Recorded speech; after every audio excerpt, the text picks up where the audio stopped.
Bismillahirrahmanirrahim. Alhamdulillahi nahmaduhu wa nasta'inuhu wa nastaghfiruh wa na'udzu billahi min syururi anfusina wa min sayyiati a'malina. May yahdihillahu fala mudilla lahu wa may yudlil fala hadiya lahu. Wa asyhadu an la ilaha illallah wahdahu la syarika lahu wa asyhadu anna Muhammadan abduhu wa rasuluhu sallallahu alaihi wa ala alihi wa ashabihi ajma'in, amma ba'd. Kita lanjutkan pada halaman 89, masih berkaitan dengan permasalahan wudu. Adapun pada pembahasan yang telah lalu kita telah menyelesaikan pembahasan yang berkaitan dengan bagian mengusap kedua kepala atau mengusap kepala dan kedua daun telinga. Ringkasnya, mengusap kepala merupakan rukun wudu, hukumnya wajib. Adapun mengusap kedua daun telinga, ini mayoritas para ulama mengatakan hukumnya sunnah. Kita masuk pada bab ghuslil rijlain, bab ghusli ar-rijlain, bab mengusap kedua kaki atau membasuh kedua kaki. Bab ghusli ar-rijlain, bab mengusap kedua kaki. Wa qaulullahi azza wa jalla wa arjulakum ilal ka'bain, berdasarkan firman Allah subhanahu wa ta'ala, wa arjulakum ilal ka'bain, dan kedua kaki kalian sampai kedua mata kaki. Wa fi hadithi Abi Hurairah radhiyallahu anhu, thumma ghasala rijlahul yumna hatta asyra'a fis saq, dan juga disebutkan dalam hadis Abu Hurairah, kemudian Rasulullah SAW basuh kaki beliau yang sebelah kanan sampai ke bagian betis. Itu tindakan Abu Hurairah. Tsumma ghasala rijlahul yusra hatta asyra'a fis saq, kemudian membasuh kaki yang kiri sampai ke bagian betis. Rawahu Muslim, hadis riwayat Muslim. Fawaidul bab, faedah yang disebutkan dalam bab ini tadi. Jumhurul fuqaha minal Hanafiyyah wal Malikiyyah wal Syafi'iyyah wal Hanabilah, mayoritas para ulama dari kalangan Hanafiyah wal Malikiyah wal Syafi'iyah wal Hanabilah, ala anna min arkanil wudu ghusla rijlain adh-dhahiratain as-salimatain. Kata mereka dari kalangan Hanafiyah, Malikiyah, Syafi'iyah dan Hanabilah, mereka mengatakan bahwasannya termasuk bagian dari rukun wudu adalah membasuh kedua kaki zahiratain as-salimatain, yang nampak dan tidak tertutupi, ai ghairi al-masturatain bi khuffin aw jabirah, yaitu kaki yang tidak ditutupi dengan khuf atau jabirah, dengan perban. Ilal ka'bain marratan wahidah, sampai kedua mata kaki dengan sekali basuhan. Ini yang disebutkan oleh mayoritas para ulama, jumhur ulama. Wad dalil al-aya ala qiraatin nasbi. Adapun dalil adalah ayat yang menyebutkan bacaan nasab dengan nasab. Wa arjulakum ilal ka'bain, yaitu firman Allah Subhanahu wa taala dalam surah Al-Maidah, ya ayyuhalladzina amanu idza qumtum ilas salati faghsilu wujuhakum wa aydiyakum ilal marafiqi wamsahu bi ru'usikum wa arjulakum ilal ka'bain. Dibaca wa arjulakum ilal ka'bain, itu diatofkan kepada faghsilu wujuhakum. Mansub dikarenakan atof kepada maf'ulun bihi. Wa hiya qira'atu Nafi' wa Ibn Amir wal Kisa'i wa Asim fi riwayat Hafiz minas sab'ah. Dibaca dengan nasab, yaitu wa arjulakum, adalah qiraa'ahnya Nafi' dan qiraa'ahnya Ibni Amir serta qiraa'ah Al-Kisa'i dan juga qiraa'ah Asim. Ini Nafi', Ibni Amir, Al-Kisa'i, Asim fi riwayat sab'ah, fi riwayatin minas sab'ah, pada riwayat fi riwayat Hafiz, yaitu Asim an Hafiz an Asim, ya, riwayat Hafiz an Asim dari 7 qiraah. Wa Ya'qub min ats-tsalatsah, sedangkan Ya'qub al-Hadrami, yang 7 sisanya itu adalah Ya'qub al-Hadrami, kan 10 8, 9, 10 itu Ya'qub al-Hadrami, kemudian Khalaf di antaranya. Ya'qub al-Hadrami ini termasuk qiraah yang asyarah, bukan yang sab'ah. Intinya ada 5 qiraah, yaitu qiraahnya Nafi', qiraahnya Ibnu Amir, qiraah Al-Kisai dan Asim dari jalannya Hafs, serta qiraahnya Ya'qub al-Hadrami menyebutkan ayat tersebut dibaca dengan wa arjulakum ilal ka'bain. Qala Ibnu Katsir fi tafsirihi, berkata Ibnu Katsir dalam tafsirnya, wa hadhi qira'atun zahiratun fi wujubil ghusli kama qalahu salaf. Ini adalah bacaan yang zahirah tentang wajibnya membasuh, kama qalahu salaf, sebagaimana yang dilakukan oleh salaf. Walil ahadits as-sahihah al-mustafidhah fi sifati wudhu'in nabiy sallallahu alaihi wasallam, dan juga berdasarkan hadis Nabi sallallahu alaihi wasallam, hadis yang sahih, yang mustafidhah, yang masyhur tentang sifat wudhu Nabi alaihi salatu wasallam. Wa minha, di antaranya hadis summa ghassala rijlahul yumna ilal ka'bain salasan summa ghassala al-yusra mithla dzalik. Kemudian Rasul membasuh kaki kanan sampai kedua mata kaki sebanyak 3 kali, kemudian membasuh kaki kiri seperti itu juga, maksudnya sampai 3 kali sampai ke kedua mata kaki. Wa fi haditsin akhar tsumma ghassala kilta rijlaihi salasan, disebutkan dalam hadis yang lain, yaitu hadis dari sahabat Utsman ibnu Affan, diriwayatkan Imam Bukhari, bahwasanya Rasul membasuh kedua kaki beliau sebanyak 3 kali. Wali qauli sallallahu alaihi wasallam tsumma yaghsil qadamaihi ilal ka'bain kama amarahu Allah taala. Dan juga berdasarkan sabda Nabi alaihi salatu wasallam, kemudian beliau membasuh kedua kaki beliau sampai kedua mata kaki sebagaimana yang Allah Subhanahu wa taala perintahkan. Jelas ini ada hadis yang menyebutkan bahwasanya pembasuhan kedua mata kaki itu disebutkan dalam Al-Qur'an dan juga dalam hadis. Qala al-Imam Al-Baihaqi rahimahullah ta'ala, berkata Al-Baihaqi menyatakan dalam kitab, kalau nukilan Al-Baihaqi biasanya dalam Sunanul Kubra, adapun di sini disebutkan dalam Al-Mawsu'ah Al-Fiqhiyah Al-Kuwaitiyah yang 45 jilid itu. Namun biasanya kalau disebutkan Al-Baihaqi biasanya dalam Sunanul Kubra. Qala Al-Baihaqi, berkata Al-Baihaqi, wa fi hadza dalalatun anna Allah ta'ala amara bi ghuslihima. Pada hadis ini terdapat dalil, kandungan yang menunjukkan bahwasannya Allah memerintahkan untuk membasuh kedua kaki. Wali anna rijlaini udwani mahdudani, dikarenakan kedua kaki adalah 2 anggota yang mahdudani, yang dibatasi. Fakana wajibuhuma al-ghuslu kal yadain, maka wajib bagi kedua kaki tersebut untuk dibasuh seperti kedua tangan. Kenapa dia dibatasi? Dikarenakan disebutkan wa arjulakum ilal ka'bain, itu dibatasi. Sebagaimana kedua tangan disebutkan wa aidiakum ilal marafiq, mahdud. Ya, kedua tangan, kedua kaki tadi dibatasi. Dibatasi sampai kapan? Sampai bagian mana? Untuk tangan sampai marafiq, siku. Untuk kaki sampai ke al-ka'bain. Beda dengan pengusapan.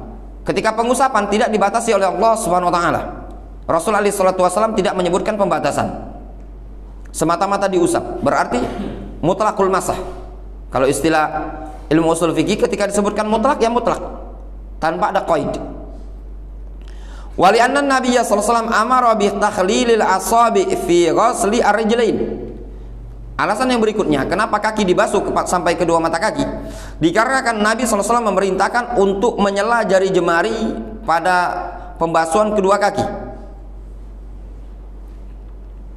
Sebagaimana disebutkan dalam hadis riwayat Tirmizi dari hadis Laqit ibni Sabirah, pada hadis Laqit ibni Sabirah, wa annahu kana yudalliku bi khinsirihi ma baina asabi'i rijlaihi, yang mana dulu beliau biasa Nabi SAW nyela jari jemari dengan khinsir, dengan jari kelingking, baina asabi' rijlaihi, di sela-sela jari jemari kaki beliau.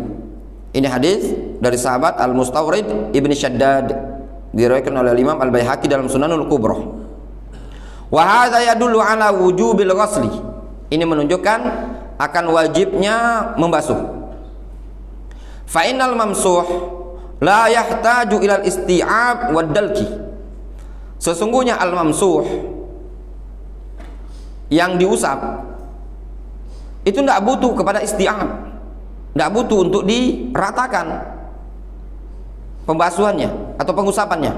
Wad dalk, tidak butuh juga untuk digosok-gosok. Ketika mengusap kepala itu cukup diusap, semata-mata diusap. Mengusap kaki juga semata-mata diusap. Mengusap sorban semata-mata diusap. Tidak mesti digosok-gosok. Sedangkan ketika menyebutkan kaki ada penggosokan.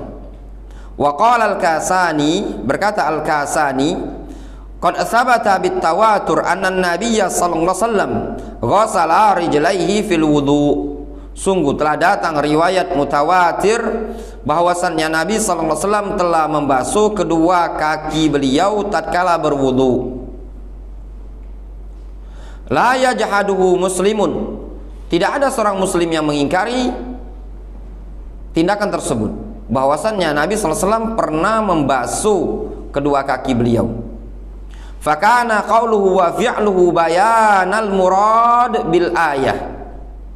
Sehingga kata Imam Al-Baihaqi, sabda Rasul dan juga perbuatan Rasul itu menjelaskan bayanal murad bil ayah, menjelaskan apa yang dimaksudkan pada ayat wa arjulakum ilal ka'bain. Itu dijelaskan dalam hadis Nabi sallallahu alaihi wasallam dan juga perbuatan Rasul.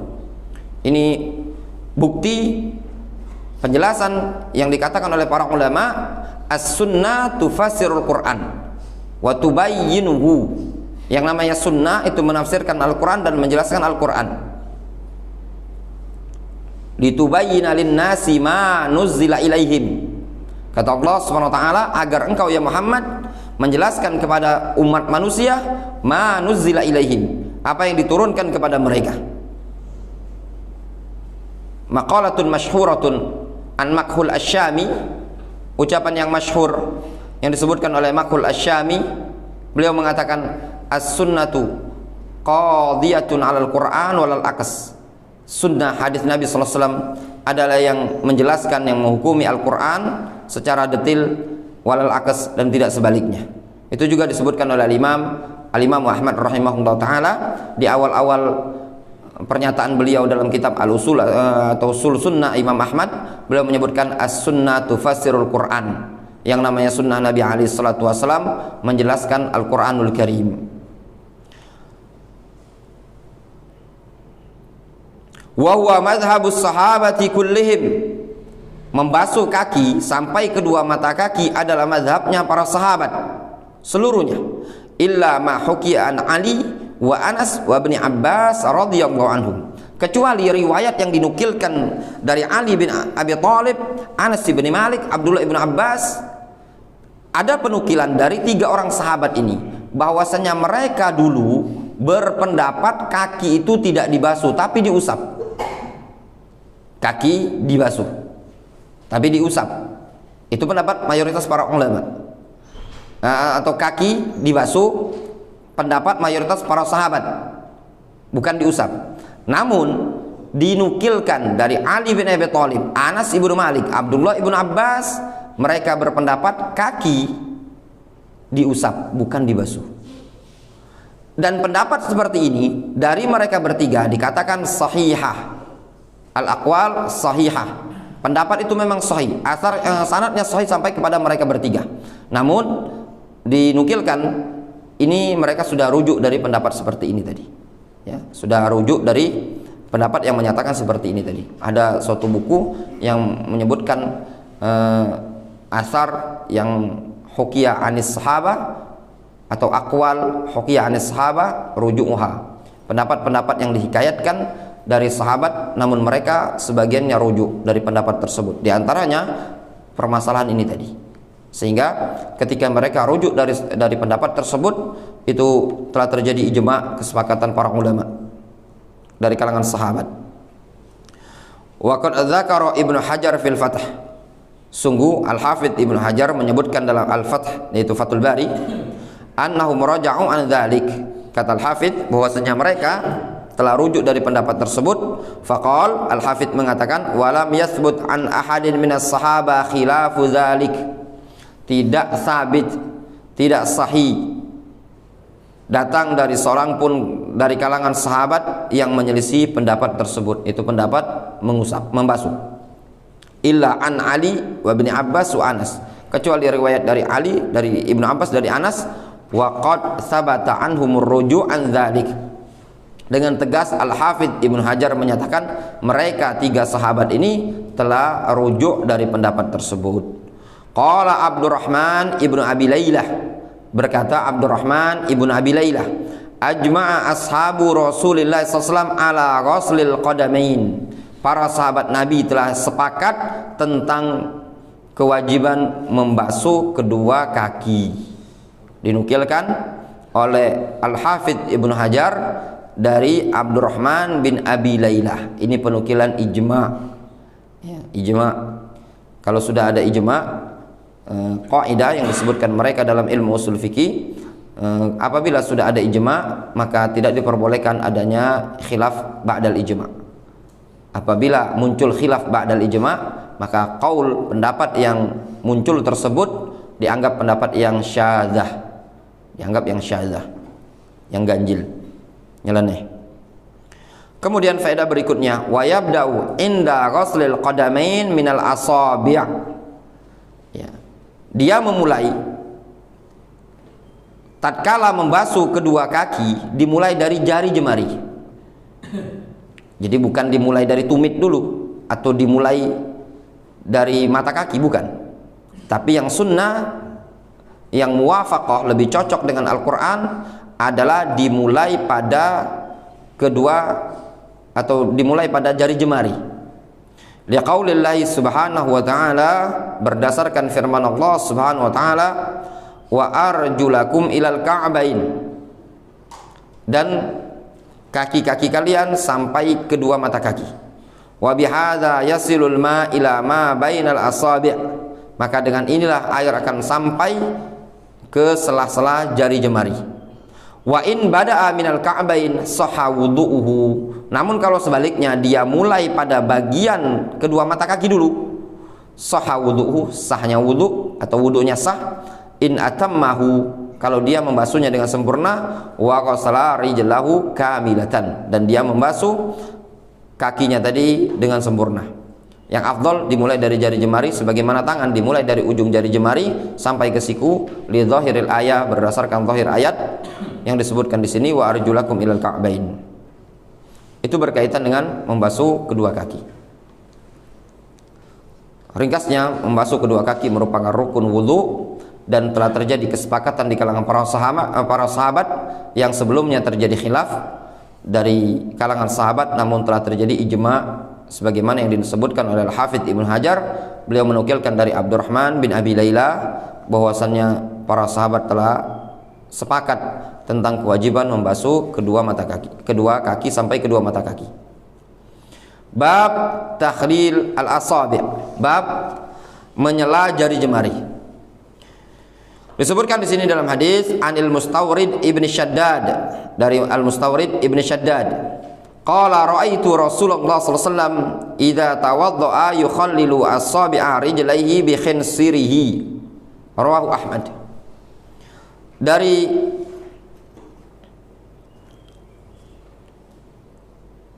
Al Mustawrid ibn Shaddad, beliau mengatakan, aku melihat Rasulullah SAW tatkala beliau berwudu, beliau menyela jari jemari kaki beliau dengan khinsir. Khinsir itu jari yang kecil ini, ya, kelingking. Fawaidul bab, faedah yang disebutkan dalam bab ini. Hadis ini riwayat Ahmad, disahihkan oleh Syekh Al-Albani. Idza kanat hadhil asabi multaffah yasilul ma ila batiniha Fajumhurul ulama minal Hanafiyyah wasy-Syafi'iyyah wal Hanabilah yaqulun inna takhlilal asabi' fi hadhil hala yakunu sunnatan sawa'an asabi' al-yadain atau sawa'un asabi' al-yadain atau asabi' ar-rijlain wa huwa sahih. Apabila jari jemari baik kaki ataupun tangan, apabila jari jemari tersebut multaffah, rapat ya.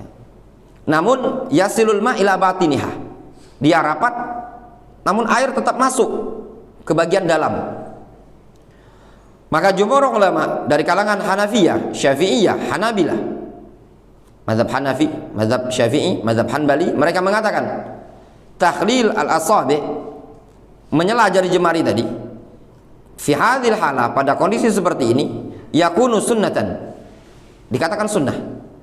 Walaupun dia rapat tapi air masuk, tetap dikatakan hukumnya sunnah untuk menyela jari jemari, baik jari tangan ataupun jari kaki. Wa huwa sahih, ini pendapat yang sahih.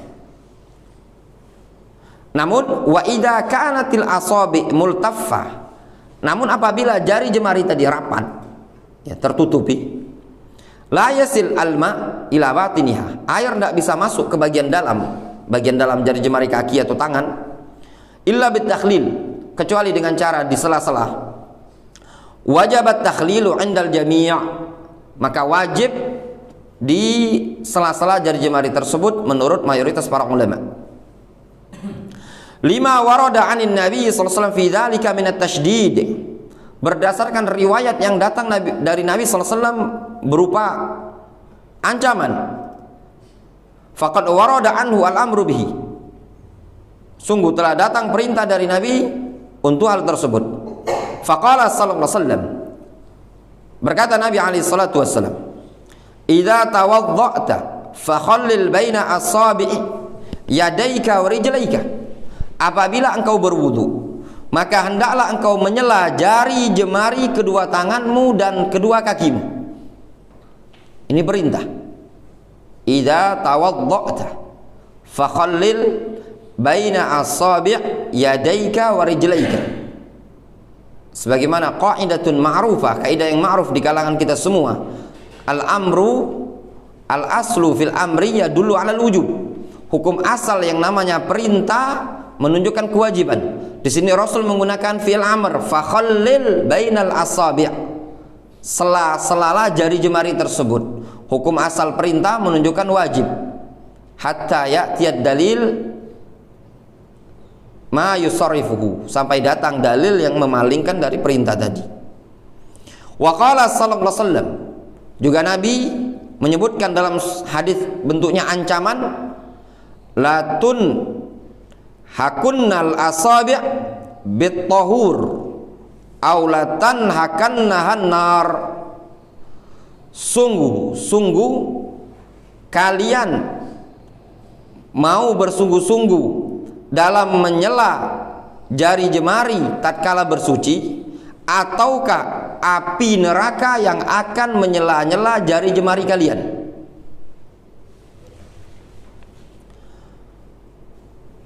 Ini kan perintah atau larangan ya, ancaman.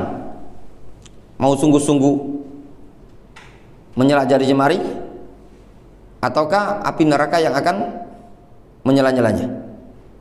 Kata penulis buku ini, walladzi sarafahu lil istihbab. Nah, dalil-dalil yang seperti ini, perintah ini tadi, yang memalingkannya menjadi sunnah fi hal usulil ma ilaiha, yaitu pada kondisi sampainya air ke jari jemari tadi. Annahu lam yuzkar fi ayatil wudu ilal ghuslu walam yarid at-takhlil, yaitu pada ayat wudu tidak disebutkan melainkan pembasuhan dan tidak datang penyebutan menyela-nyela. Wa kadzalik lil ahadits allati siqat fi wasfi wudu'in Nabi sallallahu alaihi wasallam wa lam yadhkur fiha takhlil. Demikian juga hadis-hadis yang menyebutkan atau yang datang tentang pensifatan wudu Nabi sallallahu alaihi wasallam tidak disebutkan padanya at-takhlil, sela-sela jari. Ke hadis Utsman, wa hadits Abdullah bin Zaid wa ghairihima. Jadi as-sharif yang memalingkan dari perintah wajib. Tadi ada hadis yang mengesankan perintah wajib. Karena hukum asal adalah perintah menunjukkan wajib.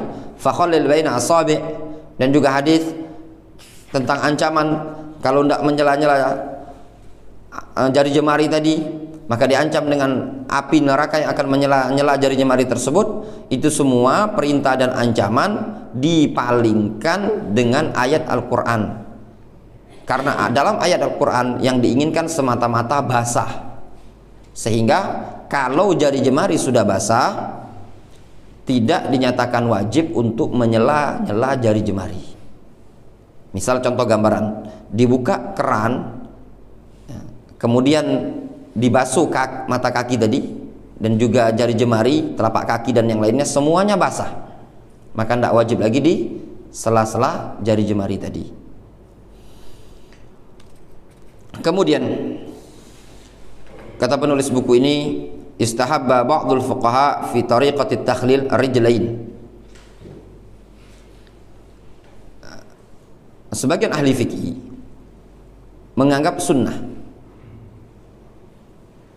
tatkala menyela-nyela jari jemari tersebut, ayyukhallil bi khinsiri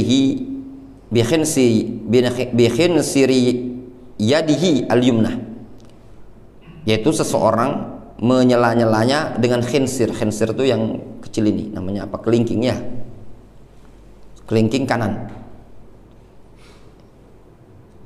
Mubtadi'an bi khinsir rijlihi al-yumnah, dengan dimulai kelingking kaki kanan, muntahiyan bi ibhamiha, berakhir ke jempol. Jadi gunakan tangan kanan nyela-nyela jari jemari dimulai dari kelingking dulu, baru ke jempol. Wa fil yusra, sedangkan kaki kiri ya betadiu bi ibhamiha, dimulai dari jempol, muntahiyan bi khinsiriha, berakhir ke kelingking. Jadi jalannya tadi dari kanan terus ke kiri. Jadi ini kiri, ini kanan ya, dimulai dengan kelingking, jari manis, jari tengah, telunjuk terus ke jempol. Kemudian yang kiri ini tadi gunakan ke jempol, berakhir ke kelingking. Was-sahih, pendapat yang sahih, annahu yakfi, bahwasanya cukup fi tahaqqukit takhlil ayu kaifiyatin yukhallil biha bainal asabi'. Pendapat yang sahih, cukup bagi dia di dalam mewujudkan penyela-nyelaan jari jemari tadi dengan cara apapun yang dia gunakan untuk menyela jari jemari. Wal muhim ayyukhallil bi ayyi kaifiyatin kanat, yang terpenting dia menyela-nyelanya dengan cara apapun, bebas ya, dengan cara apapun, yang penting dia sela-sela jari jemari tersebut dengan kelingking. Ringkasnya, menyela-nyela jari jemari ada dua kondisi. Kondisi pertama, hukumnya wajib apabila air tidak masuk ke jari jemari, maka ketika itu hukum menyela jari jemari kaki dengan kelingking hukumnya wajib. Adapun kalau seandainya air sudah menyerap, sudah masuk, maka hukumnya sunnah, tidak wajib.